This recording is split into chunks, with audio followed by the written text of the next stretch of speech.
सांगेर धरिल्ल्या दीव माशाच्या ओकारीच्या तस्करी प्रकरणात पोलिसांनी आनीक एकल्याक अटक केली। पेन रायडच्या सचिन मात्रे ह्या दुबाविताक मंगळारा सांगे पुलिशेन अटक केली।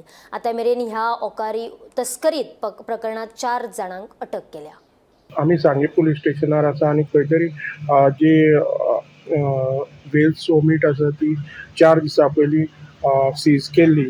आयज खंय तरी जे 3 जाण एक्यूज 4 दिसां पयलीं धरलेले जेन्ना डील करताले दावामोळ सांगे, आयज खंय तरी सांगे पुलिसाक 4थे एक्यूज धरपाक यश मेळिल्लें आसा।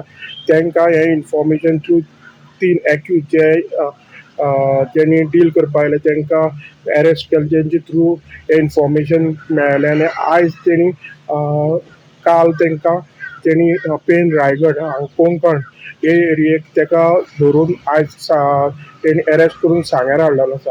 आतां सद्या हेजी सिच्युएशन म्हणल्यार जे 4 एक्यूज आसा तेतूंत 2 जाण गोंयकार आसा आनी 2 जाण कोंकणांतले आसा आनी आनीक सुद्दां एक्यूजाचें नांव हेतूर जे प्रमाण म्हायती मेळ्ळा ते डिस्कशनां येता आनी ते सुद्दां आसा तो खंय तरी कोंकण एरियेक पडटा। म्हणटरी हेजेर खंय तरी क्लियर जाला जे डील ना जे वोमीट आसा खंय तरी स्ट्रॉंगली बेज म्हणटा ती कोंकणा आसा हें क्लियर जाल्लें आसा आनी हेजेर सद्या सांगे पुलीस आसा तो तपास करता। सद्या तेणी 4 एक्यूजां अरेस्ट केल्ले आसा आनी हे म्हायती मेळ्ळ्या प्रमाणे खंय तरी हेची एक रॅकेट आसा आनी खंय तरी रॅकेटाक शोध घेवपाक सांगे पुलीस सद्या तेंचो जो इन्वेस्टिगेशन आसा तें जोरान चालू आसा। गोमंतक टीव्ही खातीर सांगेच्यान क्रिस्तानंद पेडणेकर।